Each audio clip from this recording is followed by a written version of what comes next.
Assalamualaikum warahmatullahi wabarakatuh. Saudara-saudaraku sebangsa setanah air yang kami cintai, yang kami banggakan, yang kami muliakan dimanapun Anda berada. Alhamdulillah pada kesempatan yang berbahagia ini kita bisa berjumpa kembali dengan kami channel Bejo Dunyo Akhirat. Ini ada tulisan terbaru dari Kiai Haji Maduddin Usman Al-Bantani. Jadi jawaban Robitoh Alawiyah dan pembela nasab Alwi lainnya mentok di abad 9 Hijriah. Kini Baklawi fokus membuat iklan image. Nabawi TV membuat iklan-iklan pembelaan nasab Alwi yang telah terbukti palsu. Memang setelah mereka angkat tangan tidak dapat menjawab pertanyaan-pertanyaan penulis tentang dalil-dalil nasab mereka, yang dilakukan mereka sekarang nampaknya hanyalah memproduksi video iklan-iklan pendek bahwa mereka masih cucu Nabi. Selain memproduksi iklan-iklan, hal yang dilakukan pendukung Balwi adalah bikin memek penghinaan kepada ulama-ulama yang membatalkan nasab mereka. Mereka juga menciptakan sosok fiktif yang diberi gelar doktor untuk membuat narasi di Facebook, seperti sosok fiktif Dr. Hanifah yang setiap hari memproduksi narasi pembelaan nasab Balwi. Lalu narasi sosok fiktif Dr. Hanifah itu diangkat ke akun YouTube anonim seperti akun Raudhoh Channel. Ulama Balwi memang sejak dulu pandai membuat sosok fiktif lalu dikesankan ia seperti sosok non-fiksi. Kenapa mereka sampai nekat membuat tokoh fiktif di Facebook seperti Dr. Hanifah? Karena hal itu lebih aman. Sosok fiktif tidak bisa ditantang debat. Ia bisa menarasikan apapun lalu selesai. Tidak bisa dihubungi dan tidak bisa dimintai pertanggungjawaban. Hal lain yang dilakukan Pak Alwi adalah show of power, menunjukkan masih banyak pengikut seperti yang dilakukan di Rizik Syihab dengan berziarah di Banten. Menurut panitia ziarah Qurtubi Lebak, ziarah itu diikuti sedikitnya dari 4 provinsi, Lampung, Jabar, DKI, dan Banten, dan sekitarnya. Lalu bertakbir mengatakan nasab mereka sahih. Nasab putus tidak bisa disambung dengan mengumpulkan massa haplogrup G. Tidak bisa berubah menjadi J1 dengan berteriak-teriak. Cara lain yang dilakukan Baklawi adalah dengan mendatangi para ulama yang mempunyai nama di pentas dunia. Tentunya yang memiliki kedekatan dengan Baklawi, seperti mendatangi Syekh Mahdi Rojai dari kaum Syiah, Syekh Ali Jum'ah, sahabat Syekh Umar bin Hafid, dan Syekh Ibrahim Mansur Al-Amir. Yang terakhir ini Syekh Ibrahim bin Mansur.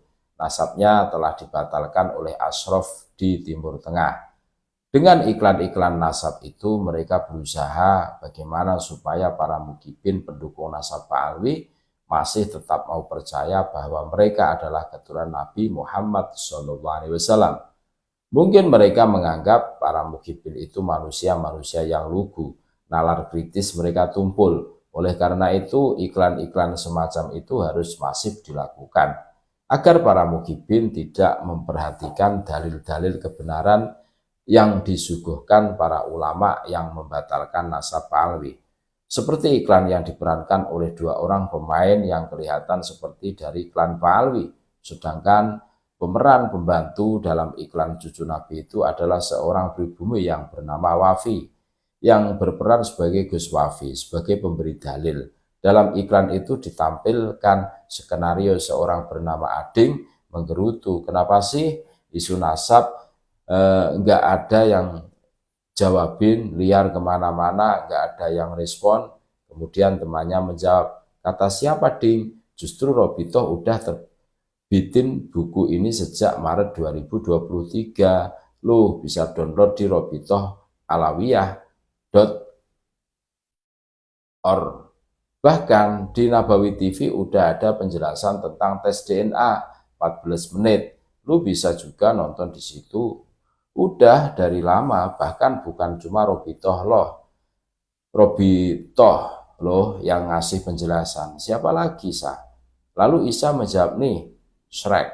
Lalu muncullah tokoh peran Gus Wafi seperti jin yang tiba-tiba muncul dari kegelapan. Lalu mereka membuat narasi iklan untuk mukibin. Demikian iklan Pak Alwi untuk para mukibin. Menarik bukan? Tokoh peran orang pribumi ini di dunia medsos sering bernarasi membela nasab Pak Alwi, namun penulis tidak pernah menanggapinya, kecuali ketika diskusi di Banten yang diselenggarakan para kuncen Makam Sultan Banten. Kenapa penulis tidak pernah menanggapi? Karena kajian nasab dan sejarah memerlukan tingkat logika akademis yang kuat. Ia memerlukan konsep metodologis dari sebuah riset. Ia juga memerlukan ekosistem kritis dalam perjalanan ilmiah seseorang yang menelitinya. Sosok pribumi yang dimaksud tidak memiliki syarat itu. Basis pendidikan akademisnya dalam kesarjanaan modern tidak diketahui. Tentu itu akan menjadi penghambat bagaimana ia mampu menganulir dogma mitologis yang telah berasas kuat dalam batinnya. Tetapi untuk iklan di Nabawi TV ini berbeda. Penulis menganggapnya ini adalah hanya iklan yang skenarionya ditulis oleh akademisi. Pemeran-pemeran iklan itu hanya bintang iklan yang mengikuti skenario. Oleh karena itu, iklan itu akan penulis tanggapi. Esensi iklan itu akan kita uji. Apakah ia mengiklankan sesuatu yang benar, logis, dan dapat dipertanggungjawabkan atau tidak.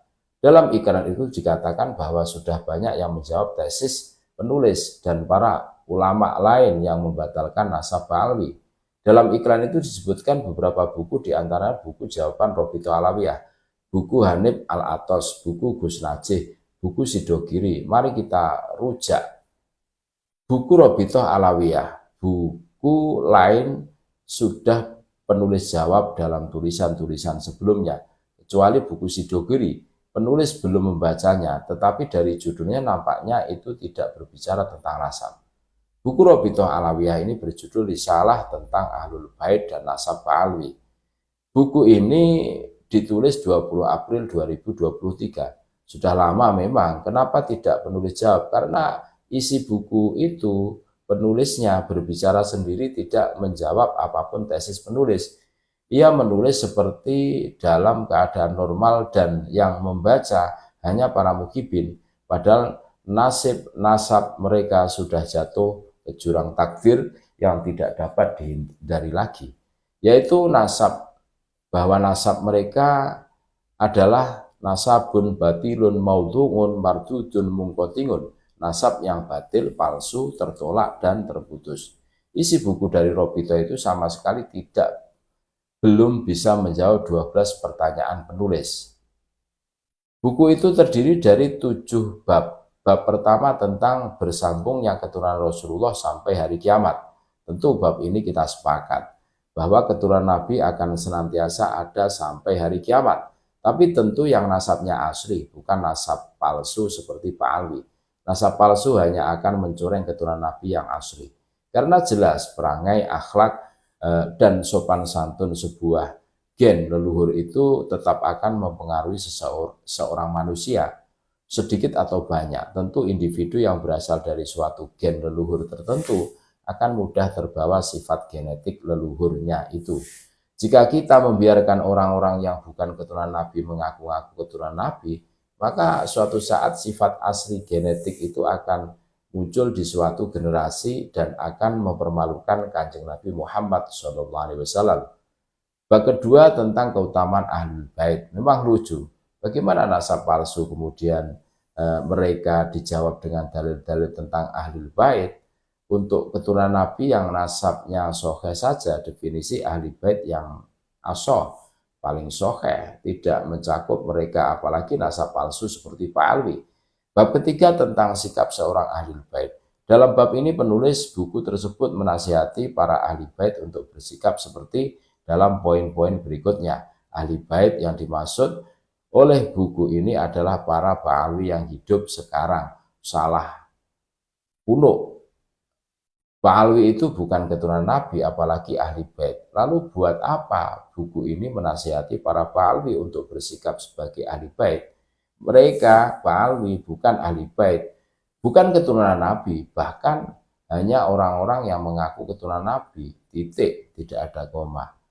Bab keempat menerangkan tentang sekilas tentang Imam Ahmad bin Isa al-Muhajir. Dari judulnya saja sudah menyalahi kitab nasab para ulama nasab muktabar, menyematkan gelar al-Muhajir. Untuk Ahmad bin Isa itu sudah kolil adab, kurang sopan, sebab keturunan Nabi asli Ahmad bin Isa tidak mempunyai gelar al-Muhajir. Dalam kitab-kitab nasab yang ditemukan, paling dekat tahunnya dengan kehidupan Ahmad bin Isa, gelarnya adalah al-Abah dan atau an-Nafat, tidak ada gelar al-Muhajir. Jangan berani-berani memberi gelar keturunan Nabi asli seperti Ahmad bin Isa dengan gelar yang tidak ia inginkan atau yang tidak dikenal para ulama, nanti bisa kualat.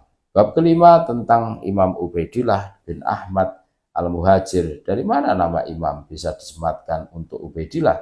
Mana kitab abad keempat atau yang paling dekat dengannya yang menyebut dia sebagai imam? Tidak ada, jangan bikin-bikin sejarah sendiri. Lalu pula ia disebut sebagai anak Ahmad bin Isa. Mana dalilnya? Kitabnya apa? Halamannya berapa? Tidak ada. Dalam buku ini Robitoh berhujah secara dominan bukan dengan kitab-kitab, tetapi hanya dengan narasi-narasi saja. Seperti dengan alasan bahwa walaupun nama Ubaidillah tidak disebutkan oleh kitab-kitab nasab dari abad 4 sampai 9 Hijriah sebagai anak Ahmad, tetapi tidak ada satu ulama pun yang mengingkarinya. Halaman 85. Ini pernyataannya. Ini pernyataan orang mudeng. Bagaimana Ubaidillah diingkari ulama abad ke-4 sampai ke-9 Hijriah? Jika namanya saja baru dimunculkan Ali Asyakron abad ke-9 Hijriah, ia tidak diingkari karena namanya sama sekali belum disusupkan sebagai anak Ahmad bin Isa selama 550 tahun.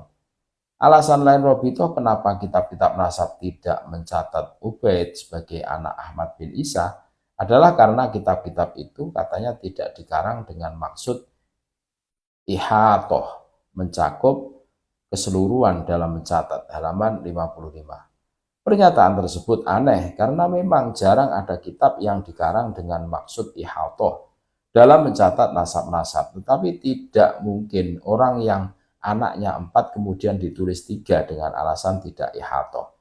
Tidak ihatoh itu misalnya begini, seorang dari keturunan Muhammad bin Ahmad bin Isa menulis kitab nasab untuk mencatat seluruh keluarganya. Lalu ia menulis dari Nabi Muhammad SAW mempunyai anak Hasan dan Husain. Lalu ketika menceritakan anaknya Hasan, ia cukupkan sampai anaknya Hasan saja. Tidak ke cucunya dan seterusnya, karena tujuannya adalah akan mencatat keturunan Muhammad bin Ahmad bin Isa yang merupakan jalur Husain. Jalur Husain ia catat dengan lengkap sampai Isa bin Muhammad An-Nakib, ayahnya Ahmad bin Isa, karena itu yang menjadi tujuan. Ketika menjelaskan anaknya Isa bin Muhammad An-Nakib, ia catat sebagai anaknya termasuk Ahmad bin Isa, tetapi hanya dicatat anaknya Isa saja, tidak sampai ke cucunya. Ketika mencatat Ahmad bin Isa baru disebutkan semua anaknya dan cucunya. Demikianlah contoh bagaimana sebuah kitab nasab ditulis. Jadi sekali lagi anak Ahmad bin Isa itu dicatat cuma 3, itu dengan alasan kitab itu ditulis tidak ihatoh, dan sebenarnya anaknya 4, tidak dapat diterima. Alasan lain kenapa nama Ubaid tidak dicatat sebagai anak Ahmad bin Isa, karena alasan bahwa Ubaid ini hidup jauh dari keramaian, halaman 85, ini juga alasan yang tidak dapat diterima. Bagaimana anak lain yang berjumlah 3 ditulis, kemudian anak satunya anak yang bernama Ubaid tidak ditulis? Imam Fahru Rozi mendapatkan data bahwa anak Ahmad bin Isa itu tidak 3 itu dari mana? Tentu dari informan yang merupakan keturunan Ahmad bin Isa yang ia temui di Roy, kampungnya sendiri dan kampung keturunan Ahmad bin Isa di abad ke-16 Hijriah. Lalu kenapa tiga anaknya ditulis lalu Ubaid tidak ditulis? Jawabannya cuma satu, karena memang Ubaid ini bukan anak Ahmad bin Isa.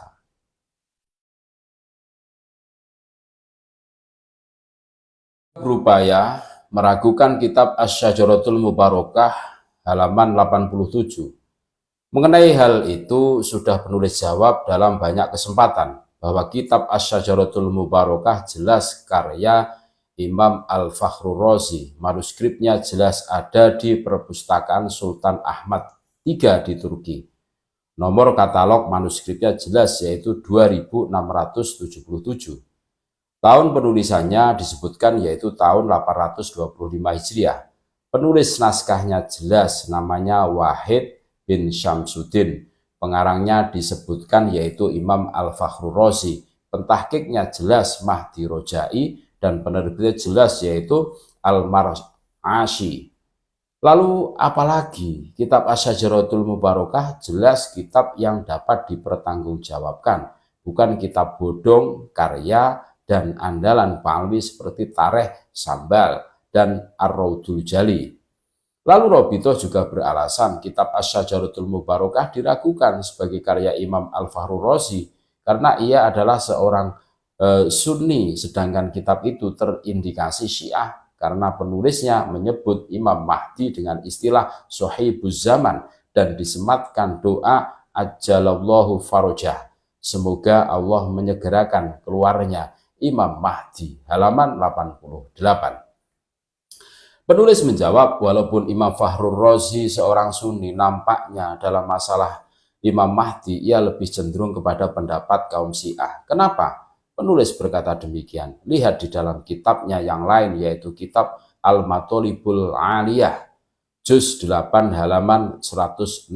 Ia menyebut Imam Mahdi dengan sebutan yang sama dengan yang ada dalam kitab Asy-Syajaratul Mubarakah, yaitu Sohibuz Zaman, yang punya zaman. Dan ia pun menyebutkan bahwa Imam Mahdi itu ghaib, sudah lahir tetapi menghilang. Sedangkan dalam tradisi teologi Sunni, Imam Mahdi belum lahir. Jadi kesimpulannya, apa yang dipermasalahkan oleh Robitoh tentang Imam Mahdi dalam kitab Asy-Syajaratul Mubarakah itu justru menguatkan bahwa kitab itu benar-benar karya Imam Fakhruddin Ar-Razi. Karena narasi yang sama tentang Imam Mahdi itu terdapat dalam kitab Imam Fakhruddin Ar-Razi yang lain, yaitu kitab Al-Matolibul Aliyah. Robito juga menyatakan tidak disebut nama Ubaid dalam Asy-Syajaratul Mubarakah itu tidak menggugurkan nama Ubaid, karena kemudian ia disebutkan oleh kitab abad 10 Hijriah. Di dalam kitab Asy-Syajarah juga ada nama anak Muhammad bin Ali Al-Muraidi disebut anaknya 7. Padahal pada abad ke-5 di dalam kitab Tahdhibul Ansab anaknya disebut hanya 5. Berarti adanya penambahan di kitab abad selanjutnya itu biasa terjadi. Lihat halaman 89. Beda bos, kalau Ubaid itu jelas tertolak. Karena kenapa? Karena kitab Asy-Syajaratul Mubarakah menggunakan jumlah ismiyah yang menunjukkan makna hasyr, hanya menyebutkan anaknya cuma 3, Muhammad, Ali, dan Husain. Lalu di abad 9 kitab An-Nafah Al-Ambariyah 880 Hijriah menambah 1 yaitu Abdullah. Lalu Ali Asyakron yang wafat 895 Hijriah mengatakan bahwa Abdullah itu sama dengan Ubaid. Jadi Ubaid menjadi anak Ahmad itu melalui 3 hambatan yang tidak memungkinkan ia menjadi anak Ahmad. Pertama, Ubaid menjadi Ubaidillah dengan asumsi. Kedua, Ubaidillah menjadi Abdullah dengan asumsi pula. Ketiga, Abdullah tertolak menjadi anak Ahmad karena kitab Asy-Syajarah di abad 6 telah membatasi bahwa anaknya cuma 3, Muhammad, Ali, dan Husain. Nama Abdullah baru muncul di kitab Nasab setelah 535 tahun. Nama Ubaid itu baru muncul di kitab sejarah setelah 550 tahun. Dan baru muncul di kitab Nasab yaitu Tuhfatul Thalib 996 Hijriah setelah 651 tahun. Sedangkan yang dicontohkan Robitoh itu katanya dalam Tahdhibul Ansab 436 Hijriah, abad ke-5 anaknya Muhammad bin Ali Al-Muraidi disebut 5. Tetapi kenapa dalam kitab Asy-Syajarah Al-Mubarakah 597 Hijriah disebut 7? Begini, kitab Asy-Syajarah Al-Mubarakah tidak sendirian dalam menyebut anak Muhammad bin Ali Al-Muraidi berjumlah lebih dari 5. Karena kitab Al-Majdi 490 Hijriah di abad ke-5 menyebut anak Muhammad juga lebih dari 5, yaitu 9. Lihat Al-Majdi halaman 334. Jadi apa yang disebut Asy-Syajaratul Mubarakah di abad 6 bahwa anak Muhammad bin Ali Al-Muraidi itu 7 mempunyai referensi berupa kitab yang semasa dengan yang menyebut 5. Sedangkan penambahan Abdullah itu tidak ada yang menyebutnya di abad 6 atau sebelumnya ia muncul tiba-tiba di kitab nasab setelah 535 tahun. Robito mengatakan para ahli nasab tidak mempermasalahkan tidak ditulisnya salah satu dari nama keturunan seseorang dalam suatu kitab nasab selama ada bukti-bukti lain yang menunjukkan orang itu ada. Halaman 90. Kalimat itu betul jika di suatu kitab tidak ditulis, misal kitab Tahdzibul Ansab abad 5, ketika ia menyebut nama-nama anak Muhammad bin Ali Al-Muraidi tidak menyebut nama Musa sebagai anak Muhammad, tetapi nama Musa ini muncul dalam kitab Asy-Syajaratul Mubarakah abad ke-6. Apakah nama Musa yang terdapat dalam kitab Asy-Syajaratul Mubarakah ini kita hukumi susupan? Tidak. Karena ada bukti lain bahwa Musa ini adalah anak Muhammad, yaitu dalam kitab abad ke-5, yaitu kitab Al-Majdi. Dalam kitab Al-Majdi itu nama Musa disebut sebagai anak Muhammad. Lihat Al-Majdi halaman 334. Tetapi Ubaidillah yang disebut kitab Tuhfatul Thalib abad ke-10 sebagai anak Ahmad bin Isa tidak punya bukti apapun di abad ke-6 yang semasa dengan kitab Asy-Syajaratul Mubarakah. Robito Alawiyah juga menyebutkan ada 5 cara menetapkan nasab. Pertama, sughroh wal istifadoh. Kedua, kitab-kitab nasab. Ketiga, kesaksian 2 orang saksi. Keempat, iktiraf, pengakuan satu generasi kepada seseorang atau suatu kabilah sebagai anggotanya. Kelima, ikror, pengakuan seorang ayah kepada anaknya. Halaman 91. Nampaknya Robito mengambil metode penetapan nasab itu dari kitab Rosail fi Ilmil Ansab karya Sayyid Husain bin Haidar Al-Hashimi halaman 101-105. Baik, pertama metode sughroh wal istifadoh, yaitu seseorang sudah populer sebagai anak seseorang maka kita boleh bersaksi bahwa ia adalah anak seseorang tersebut. Tetapi lihat keterangannya selanjutnya di halaman 101 terdapat kalimat ma'a damil mu'arid, disertai tidak adanya keterangan yang menentang. Sedangkan Ubaid sebagai anak Ahmad bin Isa itu telah ada keterangan yang menentang, yaitu adanya keterangan dalam kitab Asy-Syajaratul Mubarakah bahwa anaknya hanya 3, Muhammad, Ali, dan Husain.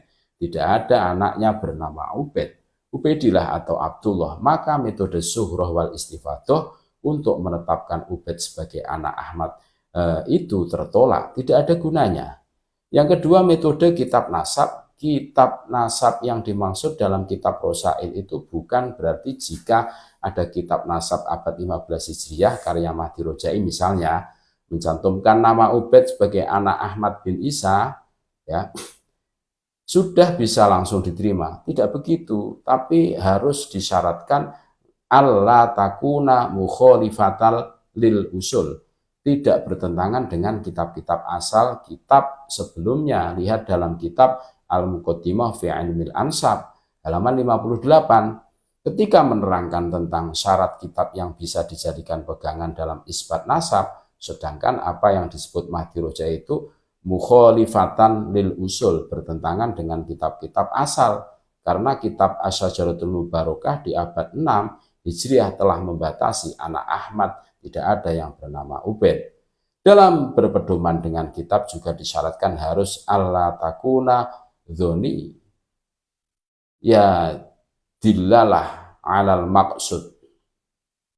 Kitab itu tidak boleh mempunyai petunjuk yang hanya dugaan, tetapi harus qat'i.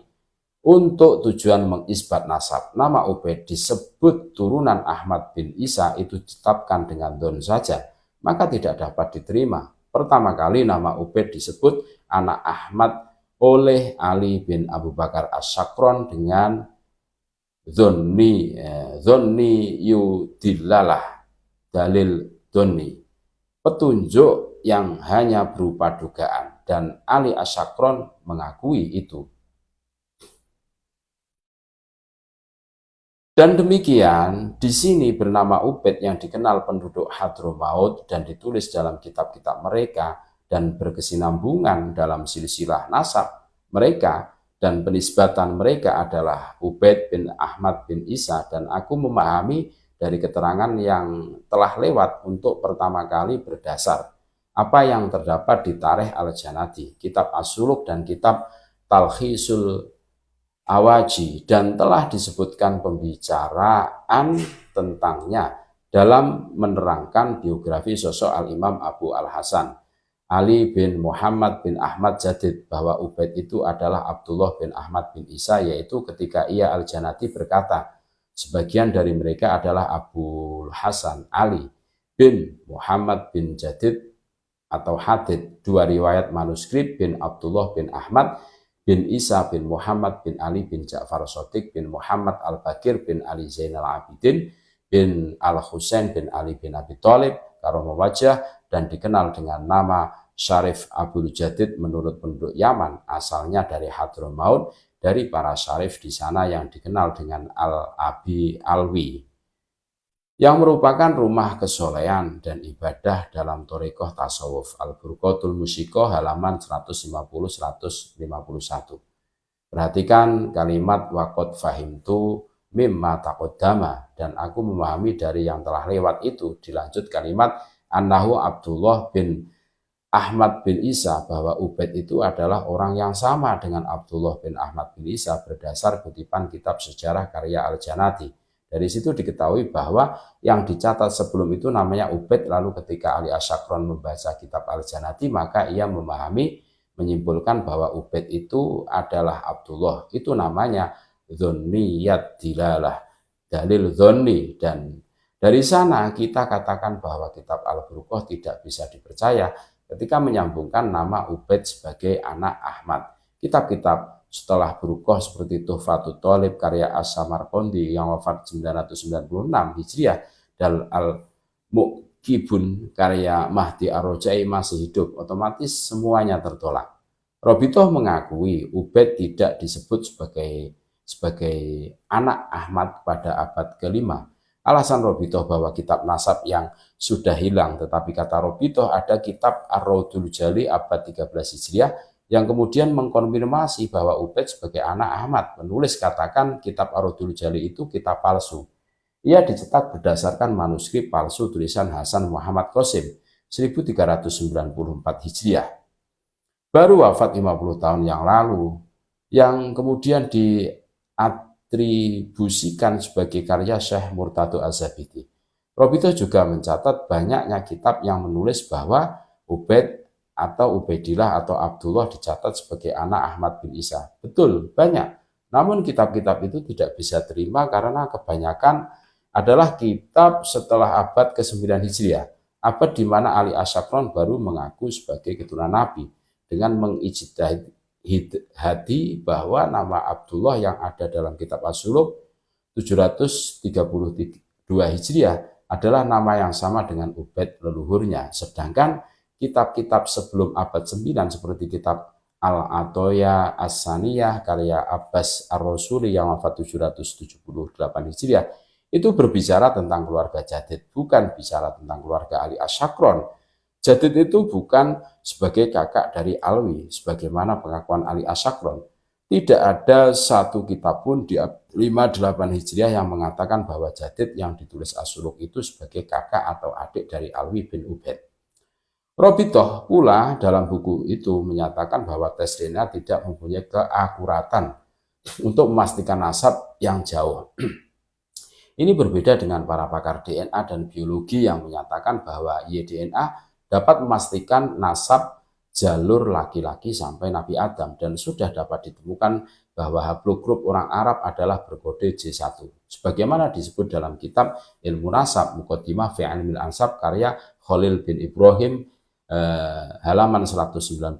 Dalam kitab tersebut Pula dikatakan bahwa YDNA dapat membongkar kepalsuan orang-orang yang mengaku keturunan Nabi Muhammad SAW, padahal dia sebenarnya keturunan orang Persia dan Kaukasus. Halaman 180. Sudah ratusan kaum Pak Alwi yang melakukan tes YDNA dan hasilnya haplogrup mereka G. Itu menunjukkan mereka bukan keturunan Nabi Muhammad SAW, tapi juga mereka bukan keturunan Arab. Kesimpulan dari buku Robitoh itu adalah bahwa Robitoh Alawiyah sebagai lembaga resmi pencatat keluarga Pak Alwi tidak bisa membuktikan dirinya sahih sebagai keturunan Nabi Muhammad SAW. Tidak ada dalil dan data yang mufhim mampu menjawab yang dapat Robitoh tunjukkan. Dari sana seyogyanya Robitoh Alawiyah untuk menyadari bahwa mereka bukanlah keturunan baginda Nabi Muhammad SAW. Wallahu alam, terima kasih. Assalamualaikum warahmatullahi wabarakatuh.